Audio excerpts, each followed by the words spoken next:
11 menos cuarto y seguimos aquí en Buenos Días Iberoamérica para hablar, como hemos dicho antes de publicidad, de emprendedores. Para ello tenemos con nosotros a Miguel Ángel Martín, emprendedor en serie y director de Conproyecto.com. Buenos días a todos. Muy buenos días. Buenos días. Encantado de estar aquí con vosotros. Lo que estamos preguntando antes, ¿no? Si te pica la vena emprendedora una vez, ¿te pica más veces? ¿De ahí tu emprendedurismo en serie?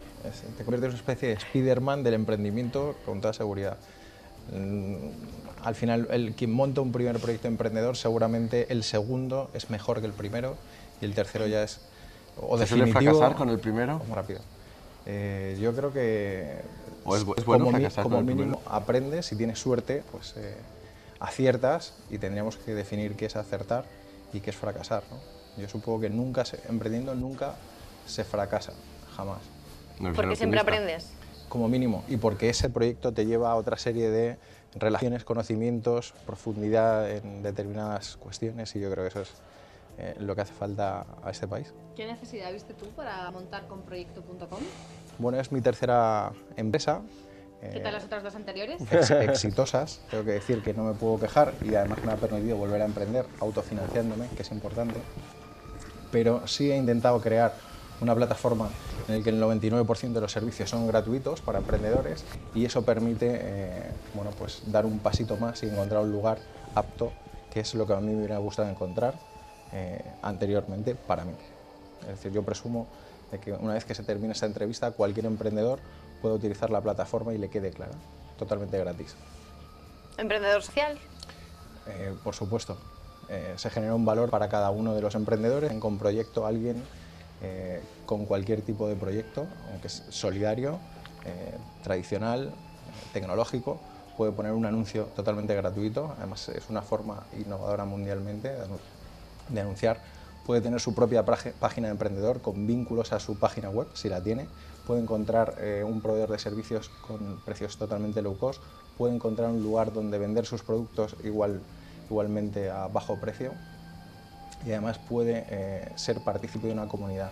En uno de los blogs tenemos 49 testimonios ya de emprendedores, periodistas y gente vinculada un poco, y además mezclados, ¿no? Famosos Con caras desconocidas. o con trascendencia en la sociedad, y más desconocidos que tienen su día a día pues, esa labor que es muy dura, ¿no? Emprender.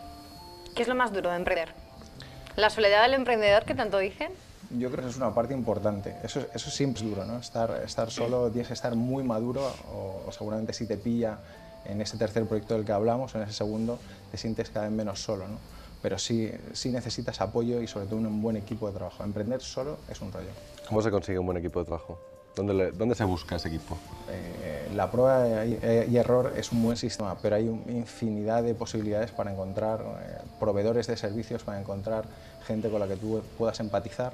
Y yo creo que en Madrid además hay lugares donde puedes testar esas relaciones antes de firmar, ¿no? Antes de dar el siguiente paso, ¿no? Exacto. Emprender solo me dices que es un rollo, pero con socios, sin socios, ¿qué importancia tiene precisamente eso, la elección de los socios, ¿no? Porque es como un matrimonio, pero un matrimonio en el que hay que pactar el divorcio antes de casarnos, ¿o cómo? Yo recomiendo que los socios es como una novia, una mujer, tienes que entender y ¿Salen tienes tan que, caros? y tienes que disfrutar. Bueno, puedes abaratar en función un poco de tu estilo de vida, ¿no? Pero yo al final lo que sí que creo es que los socios sí, pero estratégicos. Tienen que aportar valor a la compañía desde el minuto 1.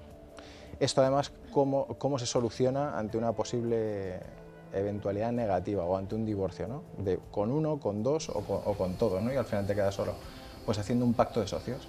Yo recomiendo siempre que el emprendedor, aunque piense que es caro, pague y gaste en un abogado que defina un buen pacto de socios. Que todo esté claro, que el camino sea el que es para todos y cada uno tenga definido cuáles son sus obligaciones. ¿Pero con socios o sin socios? Para mí, es mucho más enriquecedor porque uno no puede ser experto en todo. Entonces necesita apoyarse en distintas áreas para poderlas desarrollar todas a la vez.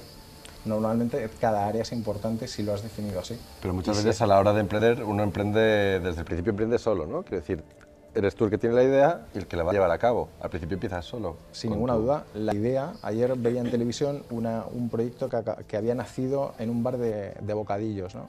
supongo que no hablaba solo el emprendedor, sino que Bueno, lo comentaría cosas más con él. raras se han visto. Quizá así se encuentra un socio, ¿no? En una situación distendida donde estás divirtiéndote, y de eso tiene que tratar emprender. Creo que las instituciones, además, tienen que ponerlo más fácil y más económico para un emprendedor.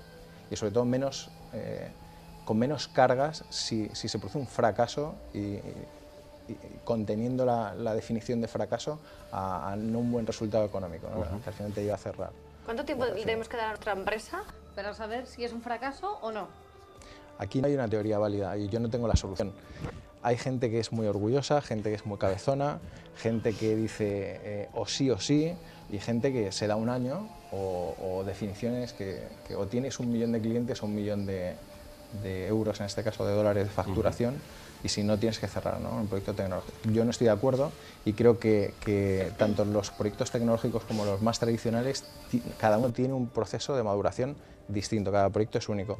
Ahora bien, ese proceso y ese tiempo ahora mismo se alarga porque estamos en una situación económica que es compleja, ¿no? Claro, pero ¿hasta qué punto nos Conviene endeudarnos. Alargar un poco a lo mejor ese proceso, viendo que a lo mejor no estás obteniendo los resultados que querrías obtener. Al final tú tienes que tener claro qué has definido en tu plan de negocio y cuándo tiene que ocurrir.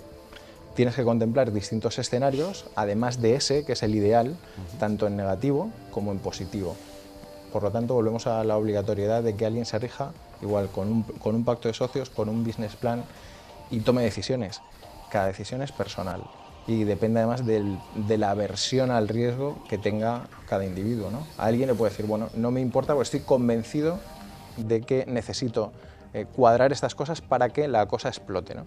Bueno, pues hay proyectos que explotan a los 3 años, ¿no? Y gente que lo cierra antes.